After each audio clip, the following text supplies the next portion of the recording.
Magandang ang boses ng damdamin, tulong at kalingap ang laging unahin.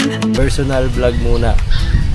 Ito ay tungkol sa sa aking mga napundar dito sa pagiging kalingap. Gusto ko kasing ma-check yung dati kong lupa kasi may plano ako na lagyan ng kahit simpleng kubo-kubo doon para minsan kung sakali may gatherings tayo sa mga tinutulungan natin, pwede rin tayo dito tumambay paminsan-minsan.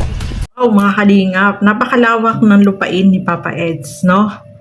So ayan po, no, mga kasukay, mga kalingap, binisita ni Kalingap Edo yung kanyang lupain para i-vlog, no? Syempre, para mapakita sa atin na itong lupa na ito ay nabili niya nung nandito na siya sa Kalingap, nagcha-charity na siya. So nakakatuwa naman po, no? Kasi yung kinita ni Kalingap Edo ay ang nilaadan niya ay yung kanyang lupa. So malaking tulong po yan, no? Ang pagbablog na ginagawa niya kasi nakabili siya ng ganyan kalaki na lupa, mga kalingap. Kaya sabi nga niya, pwede niyang tayuan ng kubo-kubo. Kung halimbawa, pwede silang pumunta dyan ng mga beneficiary niya, yung mga tinutulungan niya para mag-relax or kasi yung lugar, talaga press ang hangin, no? So maganda dyan na magpahinga kapag halimbawa galing sila sa vlog, meron silang kubo-kubo na tutuluyan para makapag-relax naman, no? Kasi alam natin, mahirap naman kaya ang mag-vlog. Malalayo yung mga pinupuntahan nila, tapos sobrang mainit. So maganda dyan na makapagpahinga sila, no? At sarili niyang lupa, yung pagtatayuan ng kanyang kubo-kubo dyan, no, mga kalingap. So first time na ipinakita po ito ni Kalingap Edo dahil sabi nga niya, ibang vlog naman ito. Gusto niyang ipakita yung kanyang nabili na lupa, no?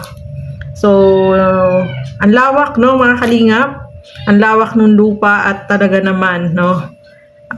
Maganda kasi mag-invest din po talaga ng lupa kasi ang lupa ay tumataas ang presyo.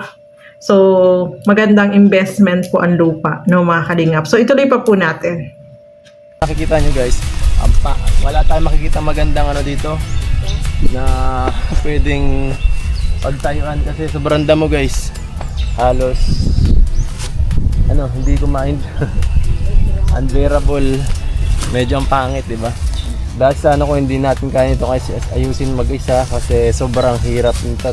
Busy tayo, napakaraming gawain palagi kaya maghahanap tayo ng taong pwedeng makatulong natin sa paglilinis natin dito na may alam din. At meron akong isang taong kilala at sigurado kilala niyo siya. Bibisitahin natin siya mamaya para maghingi ng tulong at ipapatrabaho na natin sa kanya. At siguro si Kuya Jello din kung sakali para may backup tayo additional. Unahin ko muna dito, Melvin. Grabe. Itong gabing ito, tutong-tong. Tunog ito. Yung gabi, diretso na yan, laing. Tunog yan, Kuya Ido. Ang galing Ang bihira para nag-ano ka Ang galing hindi natigil. Ay, kanyo na, Kuya Ido. Bakit diretso lang lapit yan Pag nagwala ng sarga, talaga lang magbubumba. Walang baka makapasok ako sa linyada. Delikado baka may ahas dyan. Ay, wala yung Kuya Ido. Takbo yung sa ganito. Walang Kuya Ido sa ganito. Kita mo nakagawa na ng kulay ko pag napapaliguan. Saan? Ayun, dilaw agad ang damo. Ito gaya yan, cover top. Matasalang cover top yan. Bilis ang effect pala yan.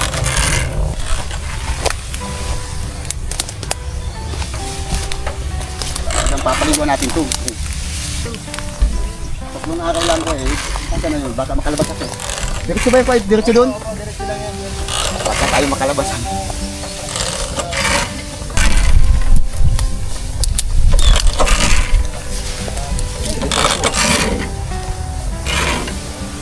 Pag minadalik mo daw yan, May matitira. o may hindi mapupulido. Hindi na ako nakakit. malapitan sa pag-spray. Guys, ibang klase oh.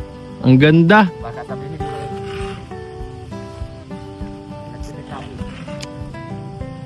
Lang. So kay mga kalingap, may natutunan tayo kay Tatay Manuel. Ganun pala ang pag-spray, pagpatay ng mga puno, ng mga damo. Kasi matutuyo po siya. So, pag natuyo, susunugin na lang, di ba? Kesa dun sa aanuhin pa yung tatabasan, di ba? So, puputulin na lang, tuyo na yung yung mga damo doon. Pwede na siyang sunugin. So, mas mabilis, no, mga kalingap. So, ang laki ng lupa ni Kalingap Edo, no, 200, dalawa kasi 100, tapos yung isa 100, bali 200 square meter. So, hindi pa siya sure kung yun ba yung lupa. Nakakaloka si Eds, no? So, ayan po, no, mga kalingap. May lupa na si Eds at pwede na siyang magpatayo dyan ng kubo-kubo niya na pwede nilang tambayan, no, mga kalingap.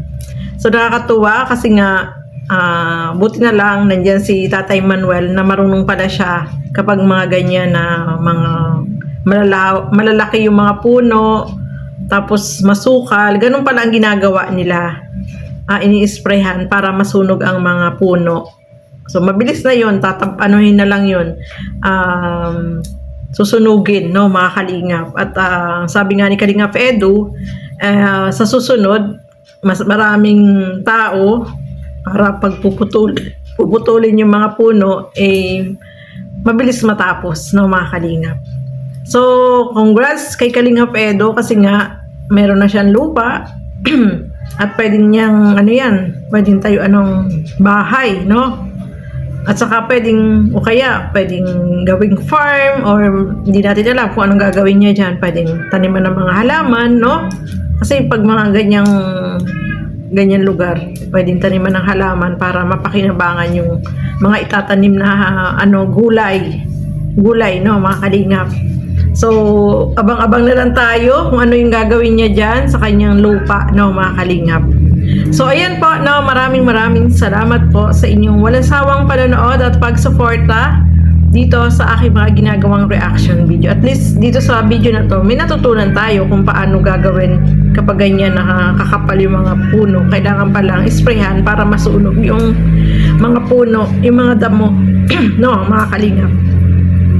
So, ayan po, no, maraming salamat po sa inyong walang sawang panonood at pagsuporta. Supportahan po natin Bal Santos Matubang, Kalingap Rob at Edna Vlogs. Siyempre, support po natin Kalingap Edu. So, hanggang dito na lamang po muna. Keep safe everyone. Thank you for watching. Mabuhay po tayong lahat. Bye-bye!